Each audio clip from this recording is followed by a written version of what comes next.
Man, we are back better than ever.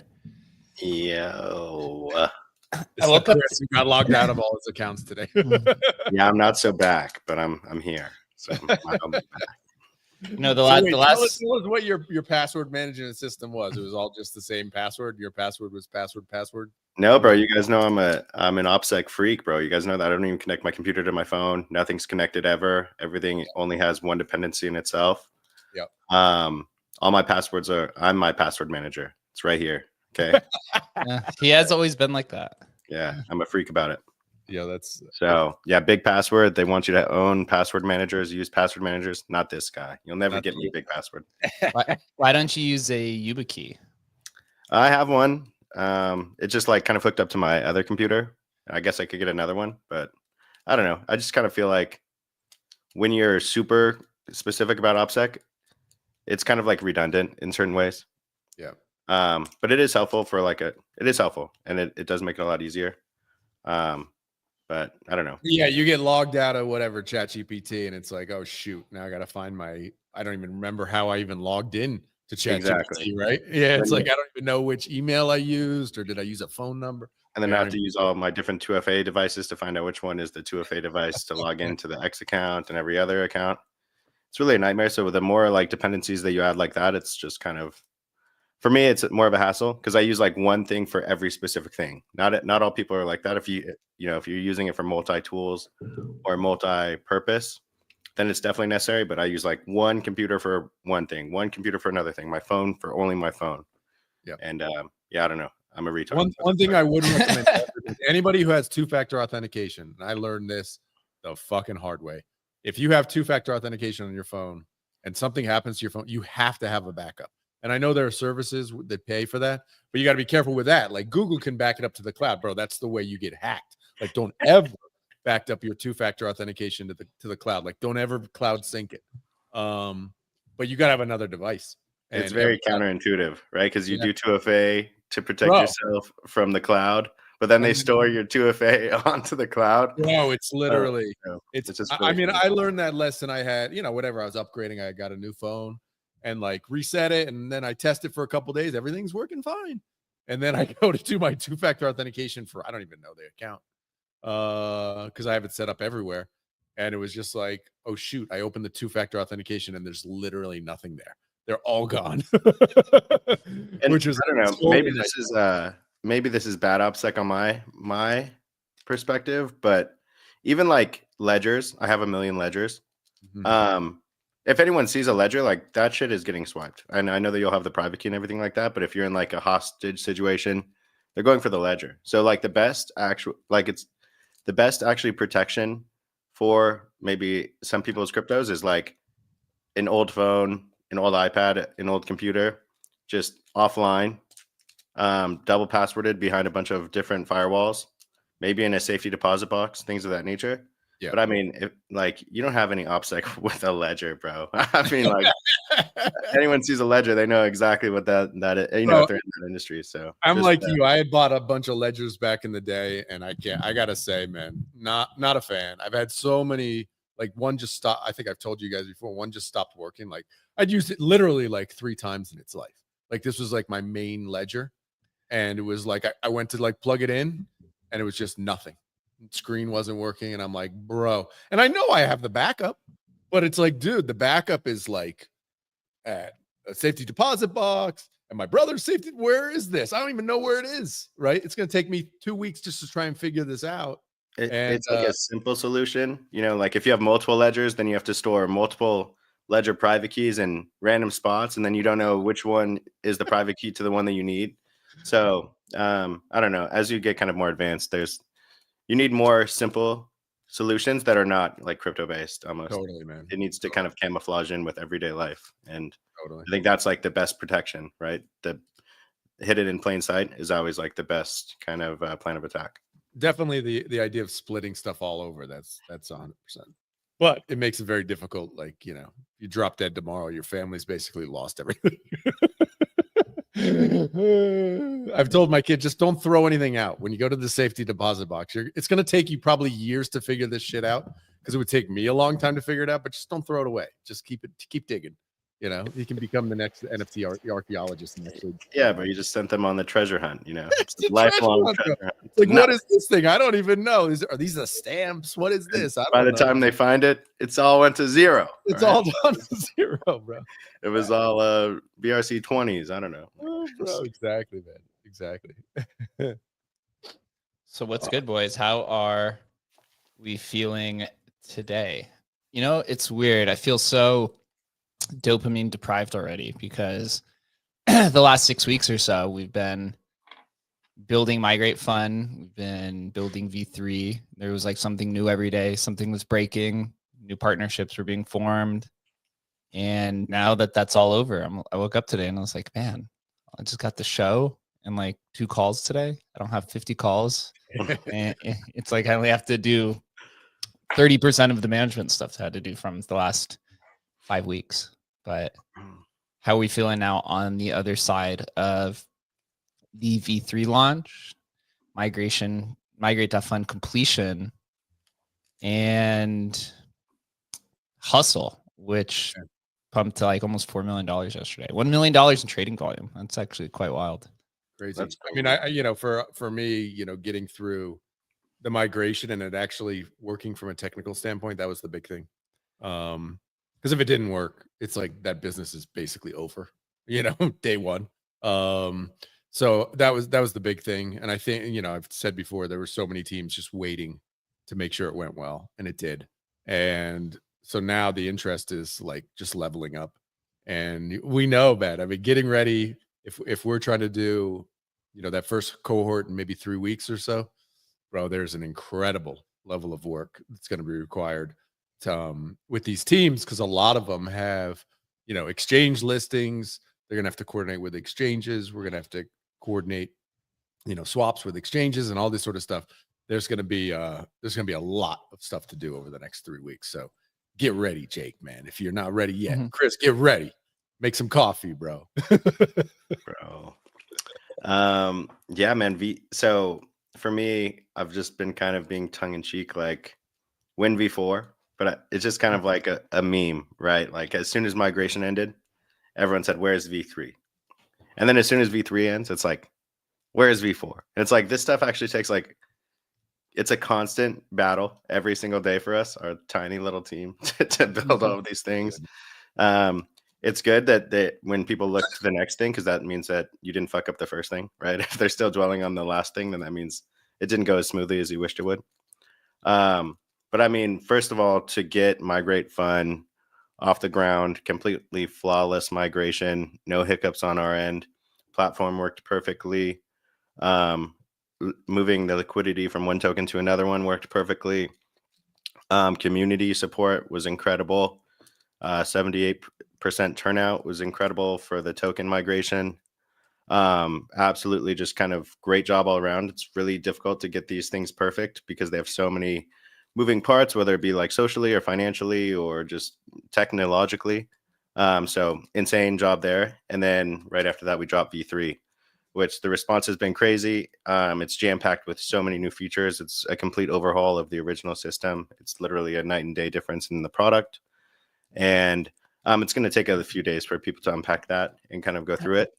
But all of the early signs are just that the community is loving it. And it feels like this is the standard for where crypto consumer products need to be. And I feel like we always had like the back end for it. Now we have the front end. Now we have kind of the intuitive feel of how a really kind of mass market crypto consumer product should feel and operate. And then, as we always say, Adam loves to say, this is the worst that it's ever going to be again. So yeah, I'm looking at the numbers right now. The last 2 days are literally, let's see. So yesterday I had 3,600 requests. And then today is at 4,100, and it's only halfway through. The 2 days before that, 1,200 and 1,500. So 3 times as much activity and 4 times as much activity on the platform today than it was probably Bratoshi just sitting there all day, just going back and forth with it. But what's actually kind of crazy is we had the same amount of activity in June, on June 30th, but getting back to 3,500 is about the average of what it was for requests per day. And then it took a real dive beginning of July. I don't know what happened there, but that seemed to be the whole AI sector, at least from what I hear. It's the holidays, man. It's just the holidays. People get offline. Yeah, and that's okay. 4th of July is notoriously the slowest week for news of the year, of the entire year. 4th of July week is, just for reference. Huh. So, if we pull up the hustle chart, we can see it's sitting at 2.2 million, 200K in liquidity. Looking good. Yeah, gigantic. Good. Couldn't get over 2 mil for a minute. Now we're just chilling above 2 mil. So yeah, just hanging out. Good chart. Although there's this like gigantic buy in the beginning, but that's okay. I think we talked about this on the stream yesterday with Adam, that some of these KOLs you could see, like Cupsy and Cooker Flips. I know those are like 2 big traders. They were the buyers of this first candle. And so they're the ones that pumped it. So they were trying to snipe the chart. I don't know if they were specifically waiting for Hustle to drop, or they just saw like a ticker named Hustle with its own LP, and they're just like, oh, this is probably a legitimate project. We're going to try to buy the whole thing up. And then they probably found out that there was only 4% of the supply in the LP. They're like, oh, crap. I got caught. And so they took it out. Hoodwinked. I've been bamboozled. I've been bamboozled. So, yeah, good to be Hustle. I think people are still kind of exploring. We're putting a bunch of updates and fixing some things, the timeouts, the fixing some of the charts. Conditional engine seems to be working pretty well. I know there's been a few errors that we're looking into, but overall, so good. Nothing broke. The site didn't go offline, so that's a big positive.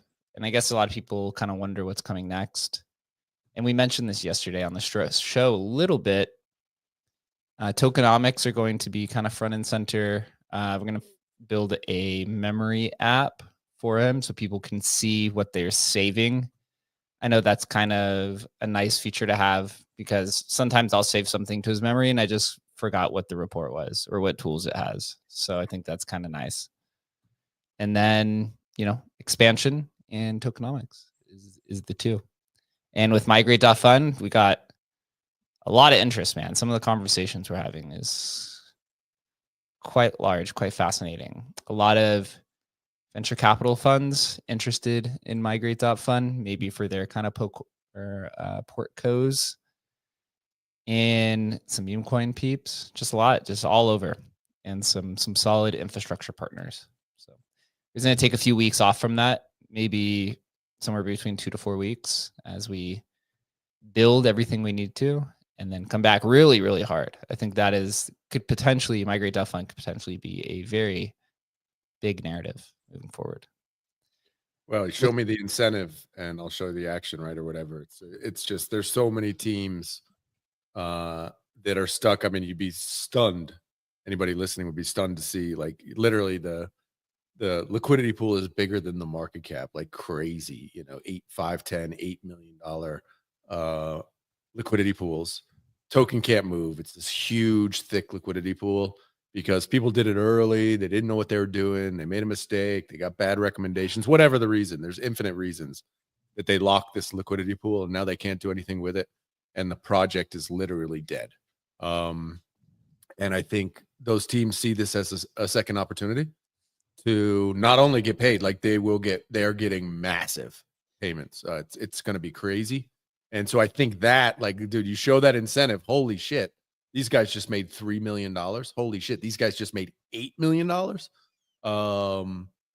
And revitalize the token because everybody up, the people who did migrate now have more supply. Bro, it's going to be, it just makes sense. And obviously we've already seen it with basically, I mean, we're out there hustling, but the people who see it, it literally is the easiest sell of all time. And I've sold a lot of stuff in my life. This is like the easiest thing. I send that chart and it's instantly like, how do we make this happen? Wait, what did I just see? I just saw that I can make $3 million. How do we make this happen? And so, yeah, there's massive interest. Can't wait. It's their own money, though. They were the ones that seeded the liquidity pool. It belongs to them. It's burned, so they're not able to access it. We're just giving them access to their own funds. Yep. That's the cool thing. It's not like this money is being printed out of, air. Yep. And dude, I mean, at the end of the day, the holders of the token, they just want the token price to go up. They literally don't care. They just want the token price to go up. And some of these projects, that token price has literally been flat for 5 months. And this is like all the marketing and stuff that's going to happen around it, along with, the reduced token supply that's kind of floated out there, with the team controlling more of the token supply. These tokens now have a chance to run. Even with Hustle, like obviously we have now 20-something% of the token supply. We're not selling. And so that helps, price move up. And it's truly what a CTO was supposed to be in the best sense of the movement. A new start for the community, a community that believes in that token, that doesn't have an overhang of, all of the past chart movements and resistance levels, has access to their own liquidity pool, and could even be, a new name, new token, new mascot, whatever it might be. So this is literally what a CTO is supposed to be in the, most literal sense. So it's pretty exciting times to see a product like this come to market right when the market is actually starting to pick up and these communities are dying for something new. That's what we're telling some of the first teams in the first cohort, is that if this is a massive trend, you want to be the first team, first group that's part of whatever this trend is, because most of the value generally goes to whatever that is. So very excited. I think people will be excited. And moving into the AI space, I've noticed the number of agents is actually ticking up. I don't know if Cookie Fund just like updated, but it went from 1,500 agents tracked to now 1,836 agents tracked. Total market cap's up to 11 bill for the AI sector, or I guess the agent sector. At one point last year during the initial run, I guess maybe it was the end of last year, it got up to I think like 15 or 16 billion. Base and Ethereum are in the lead for market cap dominance, just dominating. Where is Solana? Let's see where Solana's at. Solana's in third. So you got 3.5 bill on ETH, 3.3 bill on Base, and then 3 bill on Solana. So Solana falling to third place. That's okay. We'll dominate it. We'll bring Solana back. Agent Hustle, look at him, number 3rd in 24-hour smart engagement over market cap.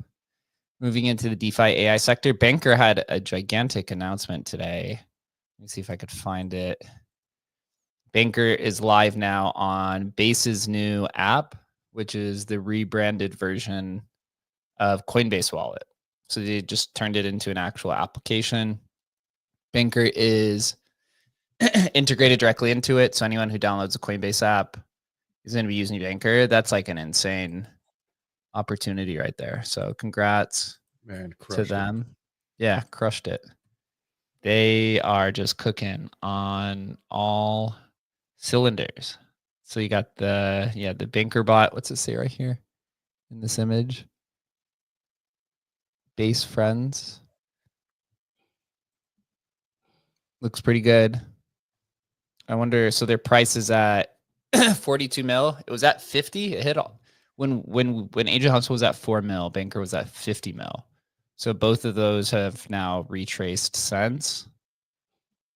And then I don't know what else they have from there. I think that was just like the major announcement. They did integrate Polymarket, which is pretty cool.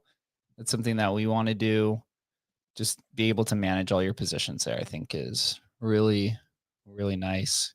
You guys have any thoughts on this Bankr integration? Or I guess you could say their Polymarket. They have Polymarket. You could do copy trading.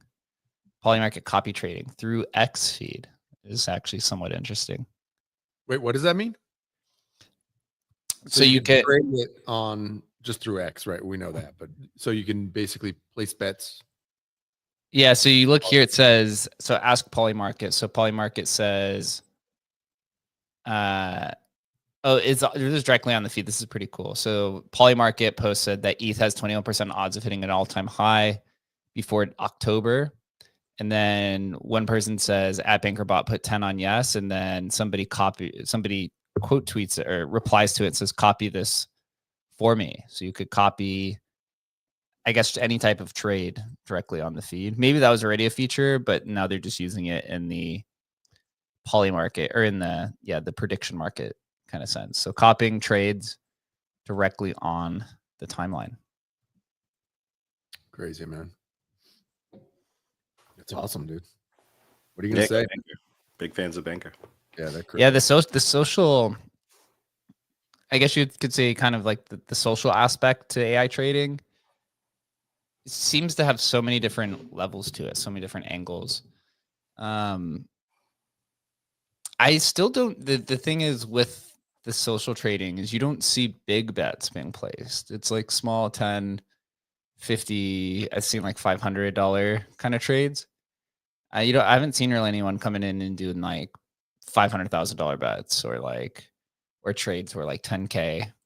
It's been kind of low level. Maybe that's just kind of like what social trading is it's not for whales. It's just for people to have fun and throw around 10, 20, 50, $100 here and there. And well, when you're doing it, are you doing small stuff? Are you doing like that? Or are you placing larger bets when you're doing kind of Polymarket stuff? For Polymarket, I'm usually doing larger bets. Okay. I'm usually doing like thousands. Wow. at a time. Yeah. I'm more like my betting style personally is always more conviction. I have so many friends out here in Vegas who do like 50 $10 bets a day. And it's just too much to manage. Really? I'd rather just come in. It's kind of like my crypto kind of vision. It's just kind of my crypto style in terms of building and trading is I'd rather just get the trade over, just puts a lot of size on a conviction. It's either going to zero or I'm getting rich. It's like one of the two things. Yeah. It's gone well in some sense. It's also gone horrifically wrong in other ways. So you just got to be Dogie, I'm looking at you, man. Dogie, I'm looking at you. yeah, you just gotta be prepared for both sides of it. Sometimes you're wrong. I mean, I don't know who I saw. Who was it? Not Thread. Oh, it was somebody made a bet on the Daniel got hits, made a bet on the the socialist kind of winning New York City's mayor race or whatever that was. And he called it out on the timeline. It was like, you know what, I'm gonna make a bet on this. And he bet like 30 grand on it, dude. It's like, whoa. And he won, man. I mean, he said he took profits at like, when it was like touched like 90%, he actually like got out. He didn't wait for the rest. But yeah, I mean, dude, it's easy to lose 30 grand too. There's no like magic fucking sauce here. Shit's They're cool because they're pretty easy to hedge, right? You get in early, the numbers start to move one way or the other. You can hedge and kind of take a nice vig there. But yeah, all in all, the prediction markets are a really cool kind of avenue for people that have like a really solid worldview, and it's very difficult to have like a grounded, concrete worldview. And this is one of the best ways to get paid for it before you can really get paid for it. I'm just wondering, like, because I mean, being in crypto, it's like to try and like, is it the best bet only because you're like, is the exponential? I guess there's less risk in it, right? Because it's A/B kind of bets, so there's less risk. But obviously there's less upside. How do you look at it from like why would you prefer to do that rather than just bet on crypto and coins? It's just because it's too crypto and stuff is just too unstable, and you feel like this is where you can actually have a real edge, or what is that? Because there's so many dependencies on crypto. You have large sellers, you have whale movements, you have random life occurrences. This is just a singular bet on one outcome. And it's honestly like an information asymmetry platform, right? Whoever's closest to the information has the best chance at winning.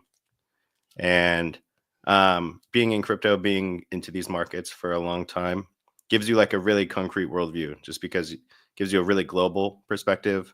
You interact with people from all over the world. You're able to kind of detect maybe like false realities a lot easier, and like grifters and kind of opaque actors, and it just kind of like prepares you a lot for life. And so politics and from politics to financial markets and everything else. So I think it's just like a more direct way to bet on specific outcomes without a lot of external dependencies. Yeah, I think I'm just remembering, whatever Jake was on the, I don't know, Trump winning Nevada or whatever, because you're connected and right. You guys are connected and you were like, oh, there's no way he's losing. Right. And so you guys placed the bet there. So yeah, that information asymmetry, as you say, it's interesting. I just don't know if I have any asymmetry. You're in Costa Rica, bro. I'm probably the opposite. Right over there. Desymmetry. Desymmetry. I should bet against myself, man. Once we integrate Polymarket into Hustle, I will probably use that a lot. I'm just like much more. I think like betting, like prediction market betting is a lot more fun than fungible token trading. I think it's actually a lot more similar to NFT trading because there's more of a social component to it. It's less about understanding the liquidity levels and, like how do I DCA in? How do I DCA out? Although you can do that on Polymarket, and there's just like, there's orders of effects that happen outside of the charts. Like within NFTs, there's this whole, social circle of trading, or there's this whole social circle of use cases and people buying in and different things of that nature. And then obviously with Polymarket, you have to form your own thesis on it. And to me, it's just much more of an interesting game Yep. than fungible token trading. So And I'll like you probably use it said, a lot more. I think the ability for an AI agent to, you know, scrape news sources or whatever, or have real-time updated news information and actually make those trades for you on Polymarket very quickly could be a really interesting use case. Honestly, most of the bets that I take are are generally political related. Yeah. Because I don't really talk about politics on the timeline too much, but I do have a lot of thoughts on them. And doing it on Polymarket is just easiest because, you know, what's more attractive, like yelling at somebody on the timeline about a thesis, or just kind of betting on it and making money, right? And just making money on the outcome. Would you rather be right or make money? And it's like, Exactly, I'd rather make bro. money. Sometimes you got to let it out on the timeline, bro. Yeah. Just be some bad takes. Yeah, if you're ever talking politics in public, you should always do it in this type of format where it's like voice, because most people who are putting their political thoughts through Twitter just get absolutely eviscerated every time, because you're going to get the horde underneath your post and you don't really get to rebuttal to it. They only see that one piece of information. Politics is one of the great things of social media. It's just like one of the great like animals in the kingdom, like just no holds bar. Anyone says anything, even if it's right or wrong. And so you're right that the most engagement might not be the winner, but it's just like it's something so native to social media, and it's like so native to humans. It's like funnier online because people don't care about the end user, they don't care about the other person, so they just like go blow for blow.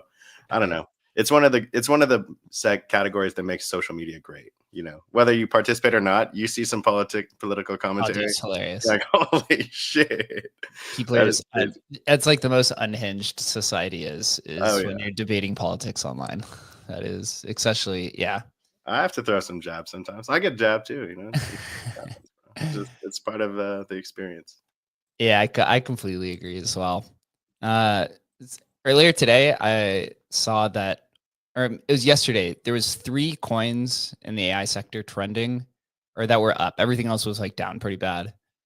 Bankr was up, Agent Hustle was up, and then this project called Codex, which we haven't really covered on here, was up. And I had been following them before, and I know this was like a public, or this was like a funded company, but didn't really get a lot of attention. And I noticed they had put out an update for their new product, and it's actually somewhat similar to Agent Hustle. It's Here I'm going to show you the future. It's actually quite wild. I tried reaching out to the founder to get on, but he hasn't really responded. They have this like intelligence engine where it builds different agents for you. And so in this example on this video, he says, he tells this, he tells his system, he says, build me an AI agent that is mega bullish on XRP, and then long it anytime that you feel is necessary. And he has it integrated into GMX, which is pretty much like the predecessor to Hyperliquid. And it comes in here, and right, so he applies this, and then it basically just trades automatically for you based off of this thesis. How it actually works, I have no idea. I was kind of trying to read a bunch of the comments, but the video is actually kind of mind-blowing, to be honest. They don't have spot trading on here. It's just leverage trading. And I guess this team Codex had like tried to go in a bunch of different directions for their AI stuff. Like they were trying to get into gaming, didn't work. And I guess this announcement, they're basically saying we're pivoting back to financial products. And it was just super cool. This reminded me of like kind of what normies want, where it's just like, build me this agent that is either, super long or super short on something, and then analyze the market and make trades. And yeah, I'm gonna have to try it out. It does have some subscription payment levels. It's between like $50 and $200 a month. So I might go ahead and give it a test. But yeah, curious on your guys' thoughts on this type of agentic future, about just having it create agents and trading formats that you basically never have to touch. I think that's the wrong approach from a normie user perspective. People don't want to build shit. They want to push a button or say, Well, that's what they're doing. They're pushing a button. So like, for example, here, I pulled up a screenshot. I think this is like one of their product guy. He says, it says, can you set up an agent that's a mega bull on XRP and does daily TA and longs it whenever he sees an opportunity fit? And so then the system itself, I guess, builds like a single use agent that then executes this strategy on GMX, essentially, I guess, in perpetuity or until it's turned off. I haven't. I would see this as basically like an advanced DCA bot. I think it's a novel concept, but it's I think that it's a cool concept. I think that the guy that wants a mega bullish XRP bot is just a guy that's a mega bullish XRP, and then, so it's like a humanized version of themselves. But with that, maybe they should include like personalities or portraits, and it's like it'll create like the portrait of like the mid-level corporate lawyer for the mega bull XRP, or like the dad, the family of 5 father.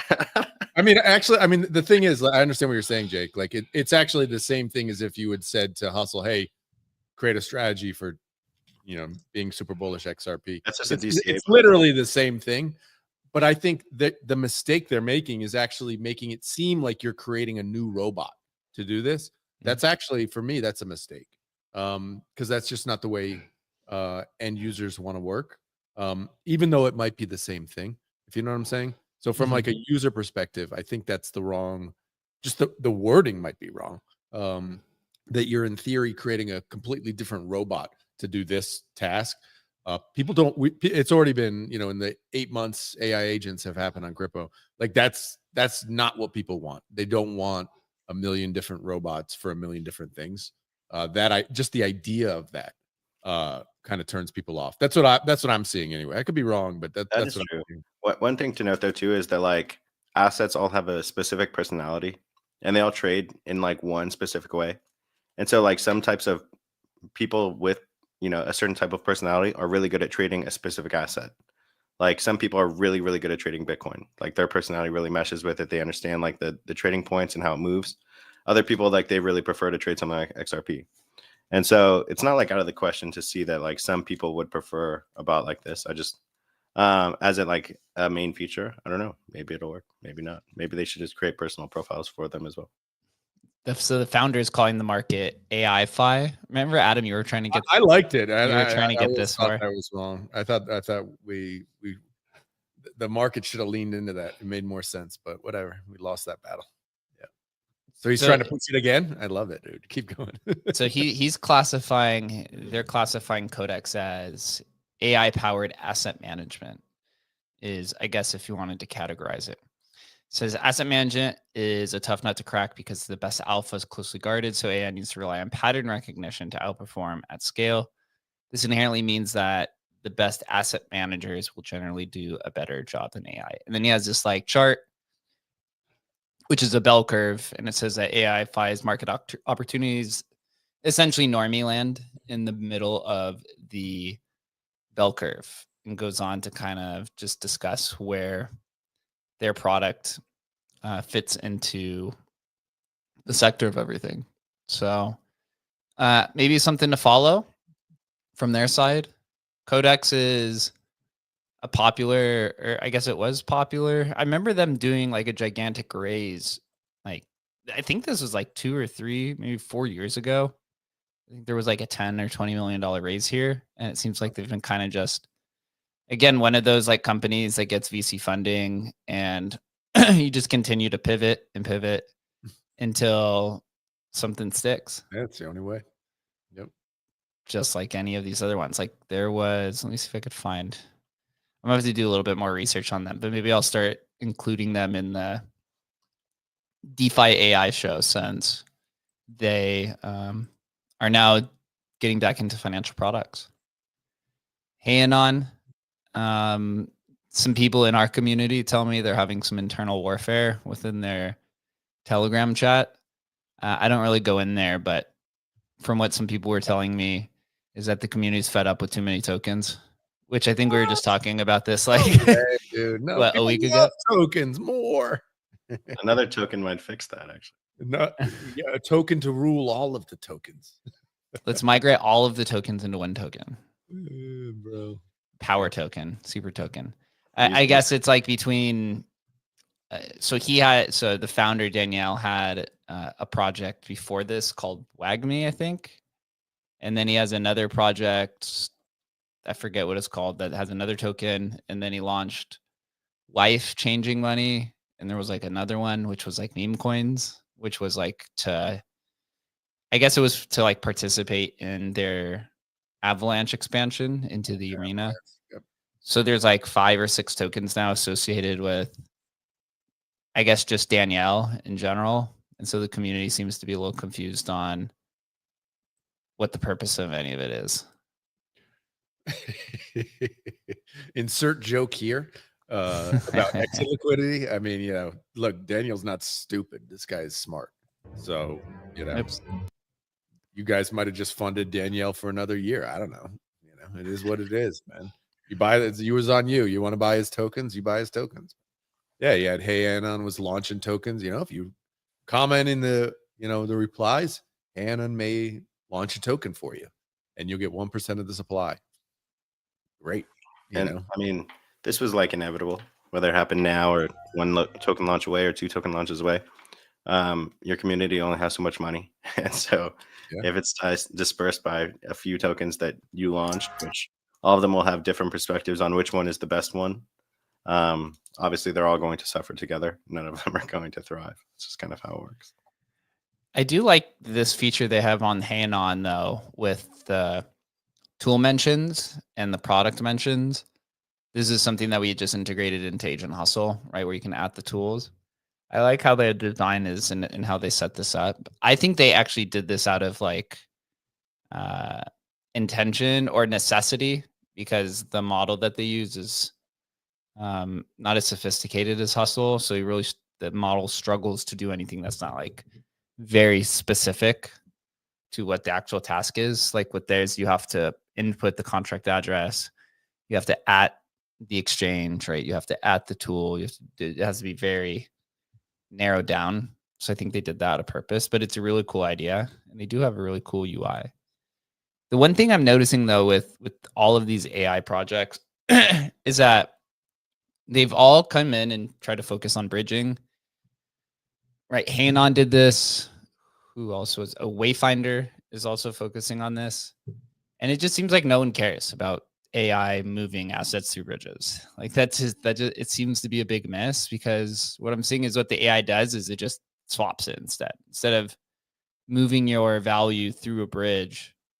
It's just like, how about I just swap it through a cross-chain swap and just get it there instantly? Seems to be the case. So I know HeyAnon has all this like bridge infrastructure. I don't see anyone using it, or any of these other projects where that seems to be the case. So, yeah, I don't know. I know they're still continuing to go on with their centralized exchange kind of focus. It looks like I've kind of been able to figure out their blueprint. So it's like once a week they'll integrate one new centralized exchange.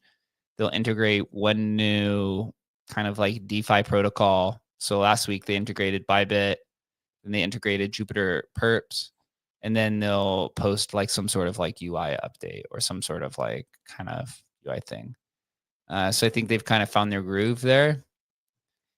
The question still is, which we propose every time, is it too much to release a major SEX integration, a major DeFi protocol integration, and then some ancillary features every week, every Friday? Is that what the community wants? But then also, does it, I'll propose this to either of you, if you're releasing and it's expected that you're releasing 2 big upgrades plus, some ancillary features, does it remove the hype and anticipation from the community to where then it doesn't have a value impact on the token, because people are just now expecting this kind of same build, right? Which we always talk about, right? The best way to make the number go up on a token is to have no product. No product. So to continue to do this, in a scheduled way seems to be having some negative effects. It is it's a challenge, man, and we all deal with it. There's no magic solution there. I do think the unlimited exchanges and stuff, it's like nobody cares. Frankly, nobody cares. It's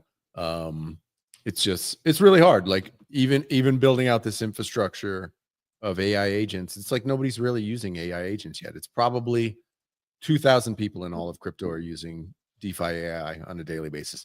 If that, it might be 1,000, right? So we're still in early days, I think, in a lot of ways. And that, to Jake's point about like bridging, nobody cares.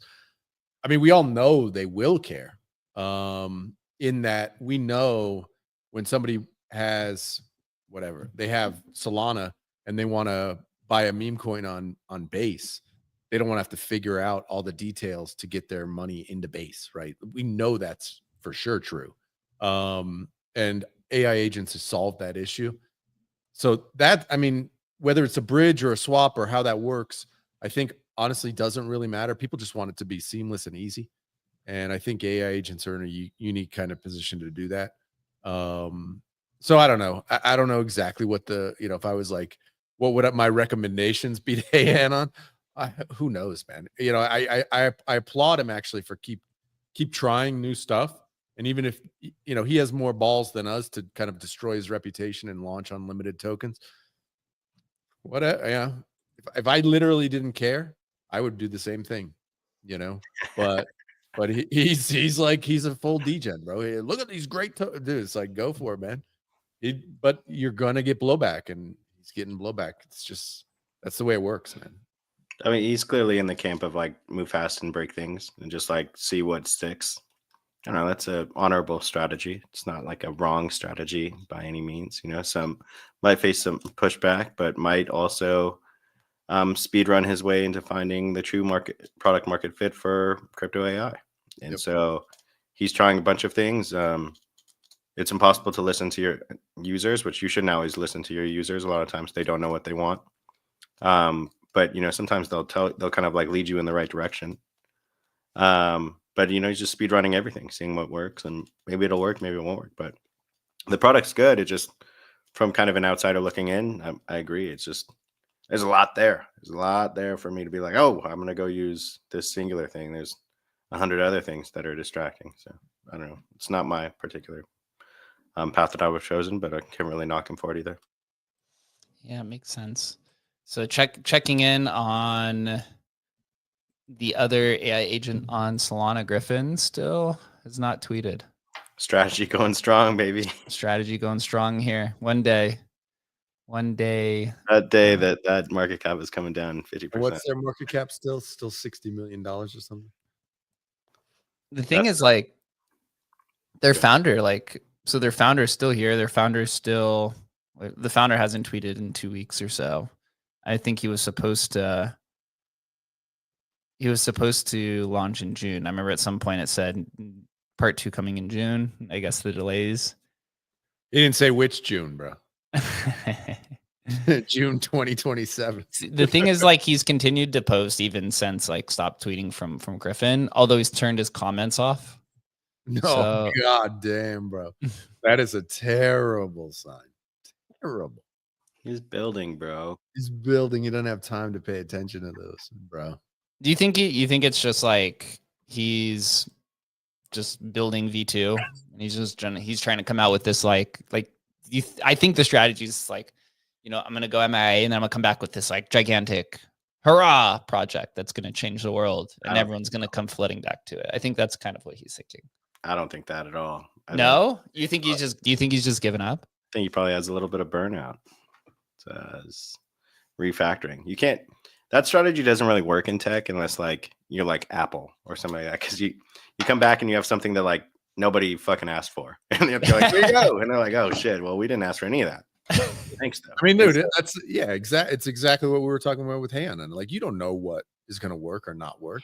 You're magically going to build something and it's going to work. Dude, the odds of that. Apple, they're like, yeah, here's AirPods 6. And you're like, oh, damn, that's what we wanted, But crypto AI, they're like, oof, I wasn't looking for that. I don't know what I was looking for, but Wasn't that?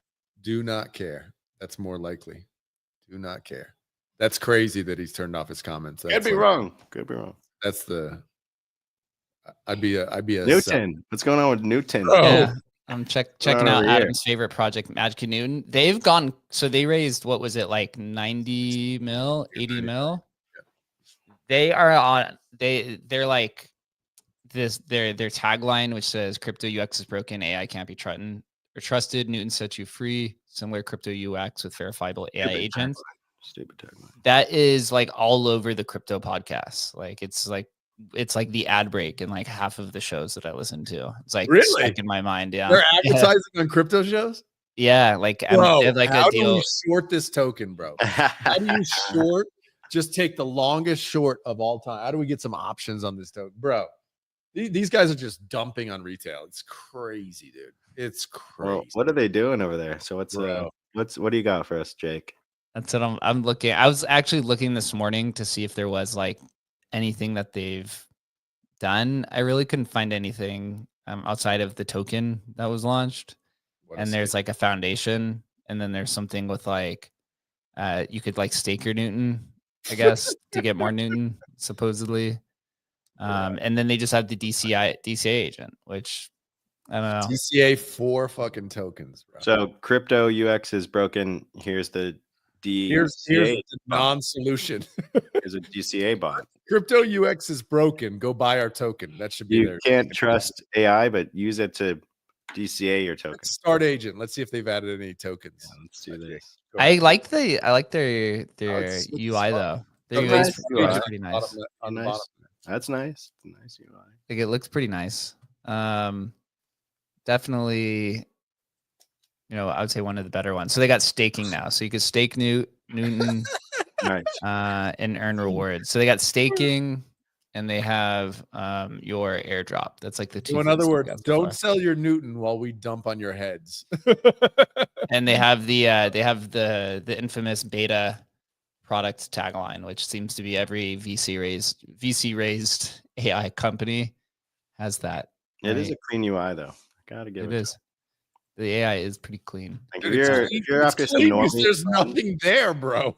That's if you're why after it's some clean. normie funds that are just like, oh, this is the future. Like this might do it. That's the edge. That's the edge right there. Newton is here. Really? Let's see it. Well, not here. Not like here. Not here. It's here. It's Not not. here. So they launched their token went live June 24th. So about 3.5 weeks ago. What do you think the price of their token is actually? Is their token even on But launched. Cookie Didn't they Fund? go? I want to say that it was like at $600 million or something, or maybe it was Newton? $60 million. Newt? Yeah, is that it? Let's see. Magic Newton. So their market cap is 68 mil. Yeah. So this would technically be a DeFi AI project as well. 315 million FDV. Yeah, so they're playing. That's how you know it's a VC token. Mhm. And it's on ETH. They launched the token on ETH mainnet, which is interesting. Yeah, they don't even have it. The liquidity, bro. You know what I'm noticing is, dude, all these VC raised DeFi AI projects, they don't classify themselves as DeFi AI on Cookie Fund. They classify themselves as just an agent, because Wayfinder, not Wayfinder nor Magic Newton are in this DeFi AI category. I guess it's below them or beneath them. They're too big for it. Although all these other ones in DeFi, I don't think Venice is DeFi AI, but it is there. Right. So yeah, I don't know. Maybe we'll see them come out of beta one day, just like One day. yeah, Just just like like Wayfinder. Checking on them. Adam, did Kalos end up blocking you, or when you were trolling him, or what happened there? No, No blocks. no blocks. So they did release something called BRAP. Now we're talking about Wayfinder. So BRAP is the unified bridging and swapping engine. So somehow they combined bridging and swapping, which was kind of what we were talking about. Maybe they realized that nobody wants to bridge. Even AI agents don't want to bridge. Maybe that's that's how bad bridging is. So they created their own engine. So it says BRAP acts as a unified engine for both bridging and swapping assets across multiple chains, streamlining the user experience and reducing friction for cross-chain transactions. So it has automatic liquidity routing.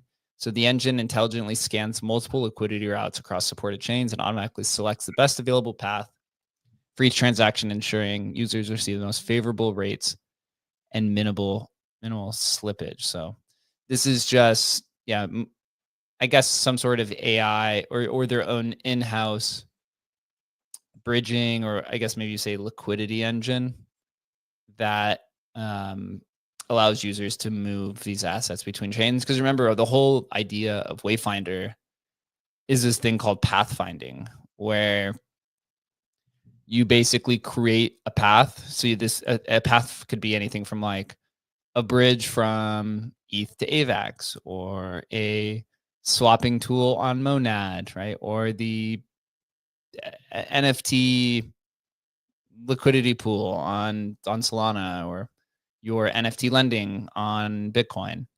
And you basically build that path and you collateralize it with their Wayfinder token. And then if the AIs use that, then you get an API. So I assume that this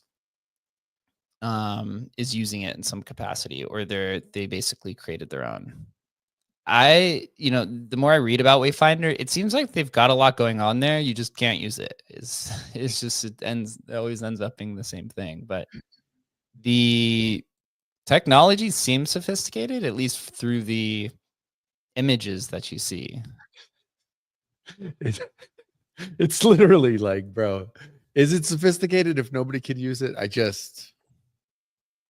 Show me the AI, bro. Show me the AI. Like, come on, man. I mean, my take was that like they token gated it or just kind of added whitelist for it, just to like reduce on like infrastructure costs and messaging costs. Probably. I don't know. I've seen some videos. It looks like something might exist.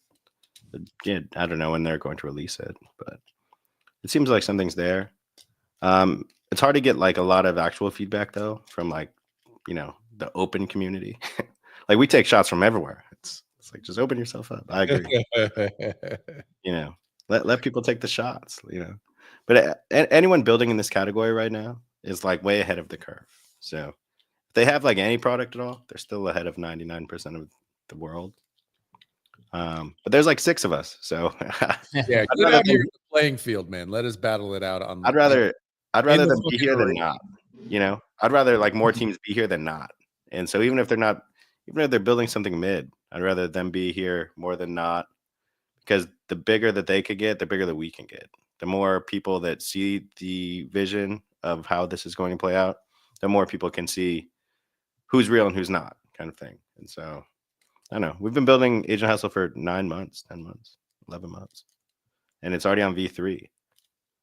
Most people aren't even on V1. They're not even on V0. Nobody's on V0. So, bro, if you're not out here, like, if it's not in the wild where people are using it, it's not real, bro. I'm sorry. Like, and it may be a smarter token strategy. I'm not saying it's not a smarter token strategy.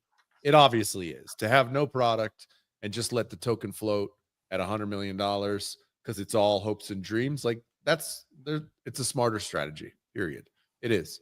But until you get it in the hands of real users, like who break it and fuck it up, like I just think we're at a distinct advantage. Bankr's at an advantage. HeyAnon's at an advantage because it's like we get real users doing real stuff every day, and we get to fix it, live. And so I think we're leading. It's just the way it goes. That's just the way tech works. So BRAP is essentially their own Uniswap. It has the same feature or the same setup as Uniswap. It looks like almost exactly the same as Migrate.fund, to be honest, at least kind of the initial design there. Looks like they said that they also released Bankr integration. They improved their signature scheme, and they upgraded their gas payment server. So you can use prompt to pay for gas on different EVM chains. And then they integrated Hyperliquid perps. And here it says all free users can access perp spot swaps, but with a lower prompt limit. So it looks like they opened perps for users. Maybe I'll have to go check that out to see. Have you guys used Hyperliquid? Yeah. Me? Yeah. Probably, I've gone on to the perps. I haven't used the spot. I was actually looking at it the other day for the spot listings because they do like this reverse auction to get your token listed. But it's been a while. I initially had opened it up when it first opened and or after the airdrop had happened, because I wasn't even like paying attention to it at all. And I couldn't figure out how to bridge stuff over to it.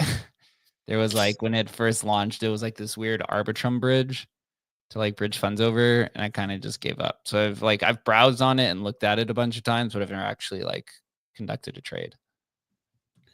That's a common story, man. That is a common story. I wonder if AI agents can solve that. I mean, dude, that's literally such a common story. That we just, and you're a crypto fucking native, dude. Most people are never going to do that shit. I used to be, when I first got into crypto, I was trading perps. I know Chris was in the same boat, but when you're building a product and you're on a team, dude, there's no, I can like barely sleep already. Like trying to build a product plus have perps open going to bed, like you're literally never going to get any sleep. So I just try to stay away from trading as much as possible while building products. And I think that's kind of like a better mindset to have as a builder, because there's so many founders and there's so many founders that I see who are just literally always in these Telegram and Twitter group chats that I'm added to, just consistently asking for alpha. And I'm like, dude, how are you building your product when you're literally just chasing trades all day?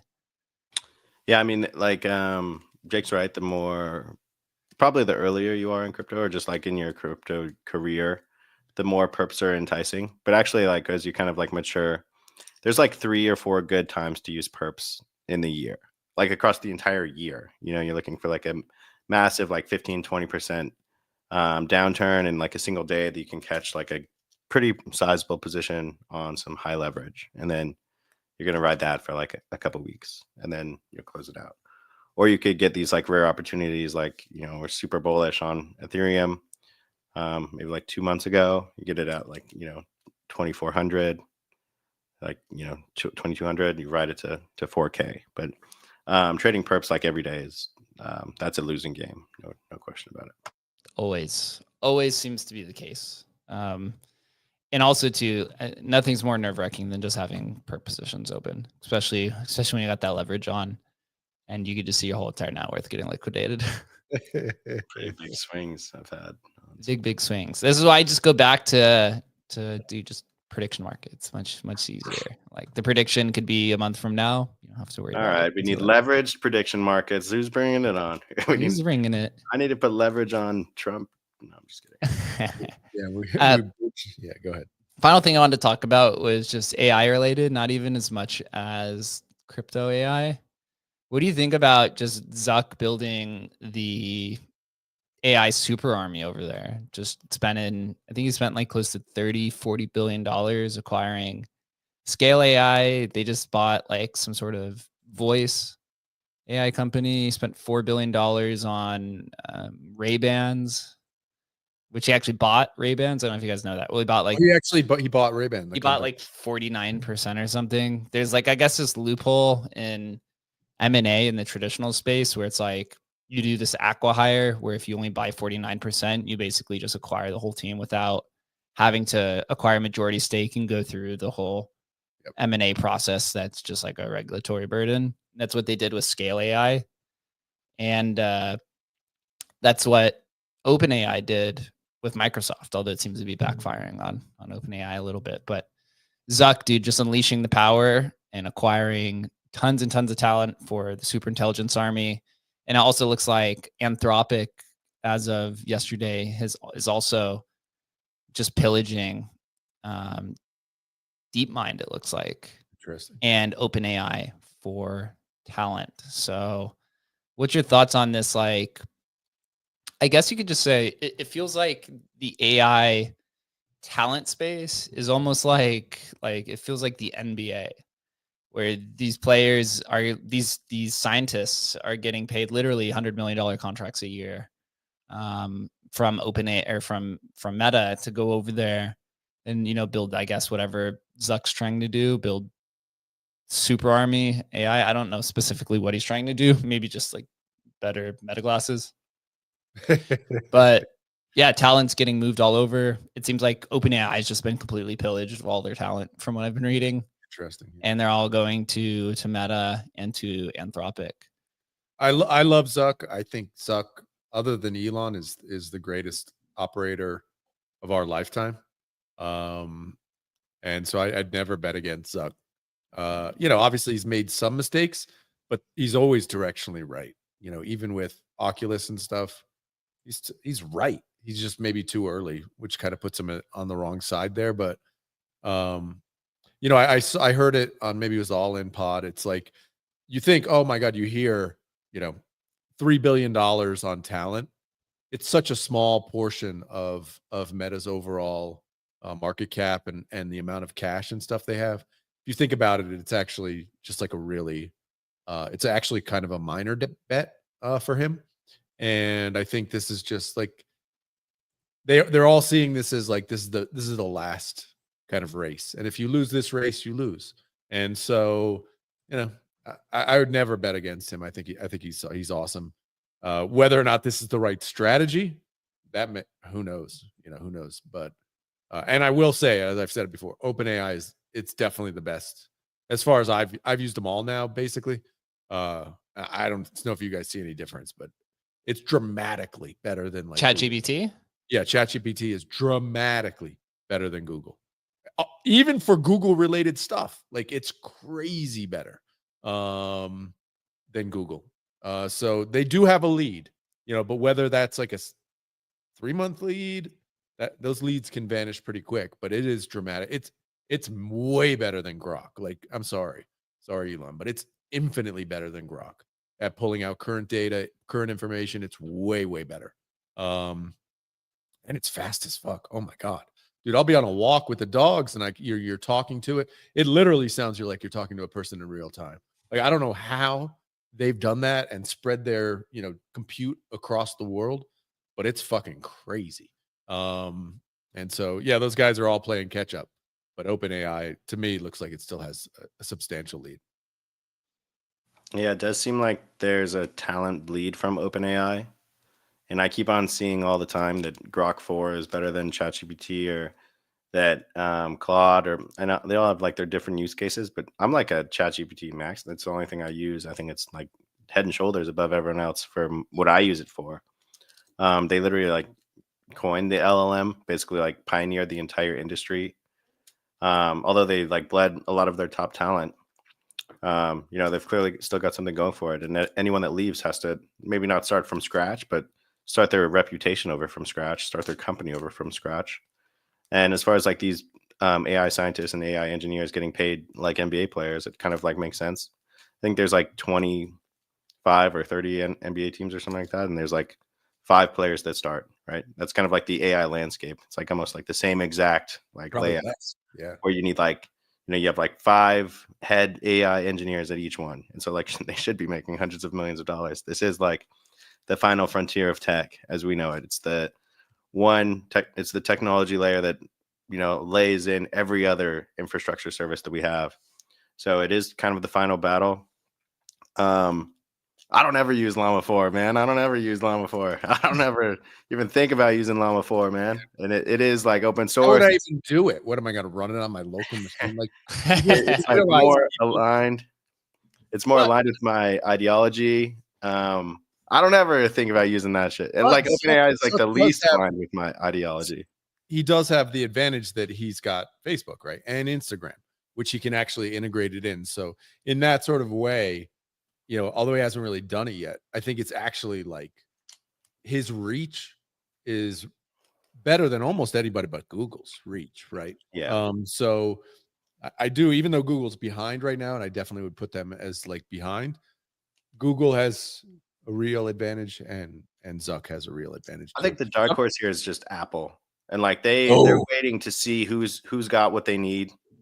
And then whoever Apple acquires or merges or integrates is the AI. Like Apple's that's too retarded, bro. Apple's too retarded. I take the opposite. Right. That's the dumbest Apple's statement shown ever. no ability to do AI. Okay. None. You're right. They don't need to. They could buy it. They don't need to because they could buy it. I've heard enough about Apple to know that it's basically just it's just like they're gonna drip and suck that milk dry on Apple. Yeah, the They're not greatest innovation company. the man. greatest umbrella of global consumer products. Oh, shitty company. They're dead in the water. You're right. Such literal billions of people all over the world every single minute. Terrible company, has no chance in AI. Like, come on, listen to yourself. That's a retarded take. We'll see. Whoever puts the AI on the iPhone, obviously they didn't do it with Siri. That AI is going to win the race, whether you like it or not. I think my mom's the only person who likes Siri. My mom's like, I'm saying that Siri is not it. Whatever operating system they integrate, because that's clearly they're waiting to make the move, is the winner. See, I think when it comes to that, like, it's very possible they just do what they did with Google search, which is like OpenAI pays them $100 billion a year to integrate OpenAI on their infrastructure. Like, that makes sense. That's what I'm saying. Like, that's what I'm saying when it's Apple. It's not that they don't have the reach to push AI. I just don't think it's not going to be their AI. They would rather just take that money in and distribute that money to shareholders. It's just an older company, and that's, I just think, what's going to happen, rather than they're going to somehow magically, become the AI leaders. I'm not saying it's not an important platform for AI. I just think I think we're saying the same thing. Yeah. I'm saying whoever they choose to crown is the king Could of be. AI, whether it's OpenAI because they have the better product, or whether it's Llama 4 because they offered them a better deal. Yep. The distribution is the only thing that matters in this sense, and Apple is the king of distribution. That it is when you got when billions of people got that phone that they use 8 hours a day. Phone, iPad, MacBook. Yeah.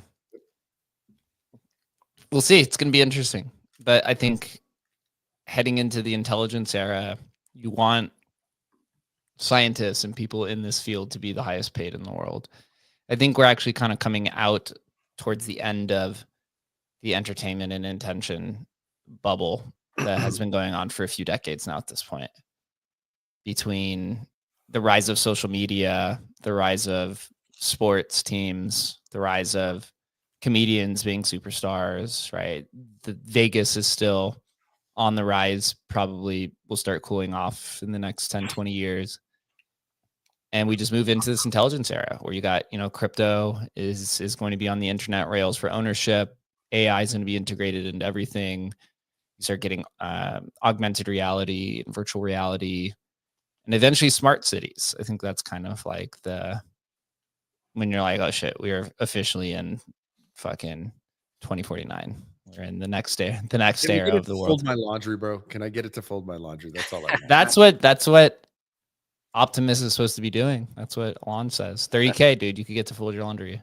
I think that you're saying a cool thing, which is like, which I totally agree with. We're like living in the future. We're living in the beginning of the age of the technocrat, the actual like technological faction of like massive global, almost oligarchy or technological oligarch, where I thought it would happen with like Bitcoin and Ethereum and things like that, where just like massive owners of these things, as they go to trillions of dollars in market cap, become like the new religion, the new face of whatever, the new kings of the world. And like maybe you have that in Elon and Zuck and stuff, but they don't really act like that. But I'm saying like we're getting to the stage where people will be acting like that, and these will become almost like ideologies and kind of like personalities, religions, like theologies, things of that nature. And so this is like the very beginning of the future, and you're going to see the rise of the most powerful figures, like individual figures, and they might not all be good. A lot of them probably will not be good. So the things that you see in movies where you have like the supervillains, we're going into that age where you have more money than God, and they can do whatever the fuck they want, good or bad. Supervillain era.